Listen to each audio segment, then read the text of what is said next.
Green entrepreneur is a regular with us on the programme, always helps us out with these kind of stories. Afternoon to you, Dale. Yeah, afternoon, Ian. It's good to be back. Good to have you with us. I mean, let's just put that to one side for a second, because there actually is a really important news story this day, and I think we would be remiss not to mention. And the headline is stunning. I can't wait to hear the detail here. You are about to begin the UK's first electric airline. Surely not? The world's first, as it happens, yes, wow. But it is true. So what's the detail here? Are you flying planes to Malacca by the weekend? What's going on? Not yet. So we're just in the process of getting a license from the Civil Aviation Authority, getting some routes, landing and takeoff slots and stuff like that. We'll get our first planes early next year and start to fly for 1 year on kerosene, while the engines, the electric engines that we want, go through a certification process themselves. They'll be with us in early 25, and at that point we'll be a fully electric airline running on electricity made from hydrogen on board the plane. So this isn't like a little drone that you're flying up there. We're not going to all go to the launch day and people like me are going to be standing there waiting for this 747 to take off, only for you to come out with a remote control. Yeah, so our first planes will have 19 seats and a range of 300 miles, and we'll fly all across the UK, hopefully, if we can get the slots. But we think there are some available because recently, because of the pandemic, obviously the airline industry was badly affected and there were lots of bankruptcies and stuff like that. Our second plane, a year and a half after the first electric ones, will be a 70-seater with a 500-mile range, and then we'll be able to reach Europe.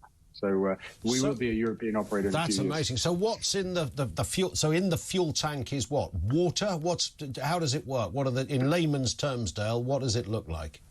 So the fuel tank has hydrogen in it, and then we'll use something called a fuel cell. It's technology that's been around for decades. It converts hydrogen to electricity with no emissions at all, except for a little bit of water.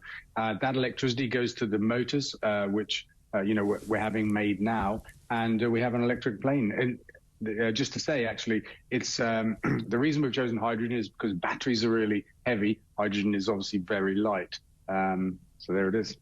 And does one of these things exist right now? I mean, have they test flown these things?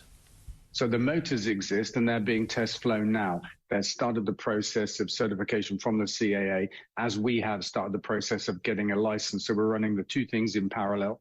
By the time we're in the air, we'll be almost ready to convert to electric. So it'll look like, visually, it'll look like an aeroplane, right?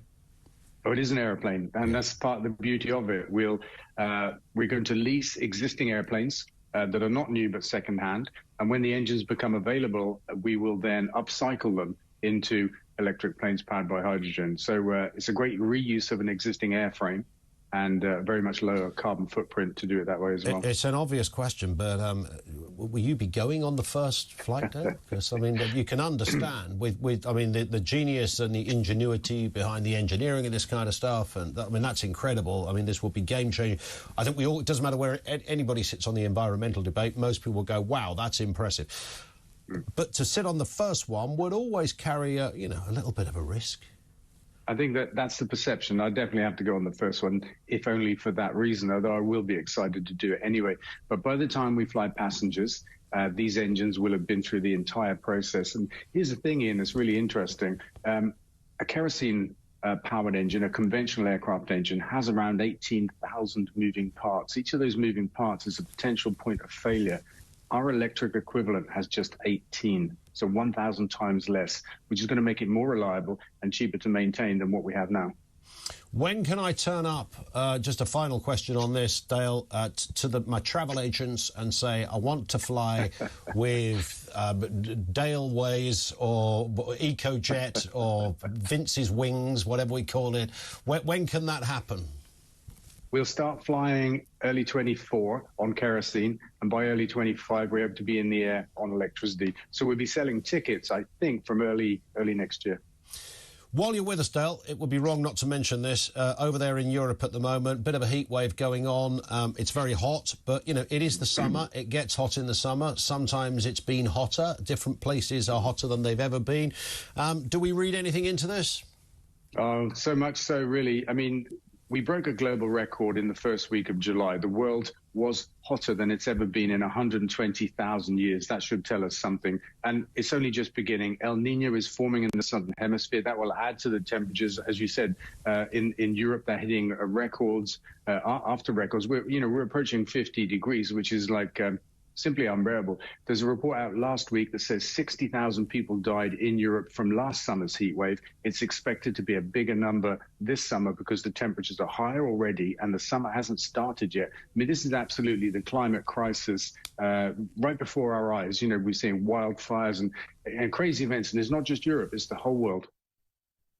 Do you think, I mean, you say 120,000 years, how do we know that? Because they weren't judging this stuff back then, right?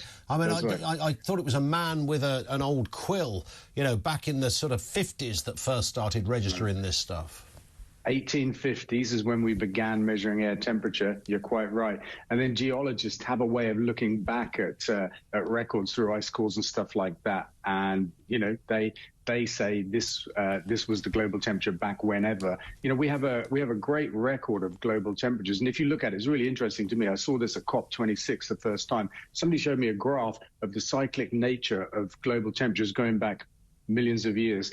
And it showed every ice age. There's a periodic ice age. It's about once every 10,000 years.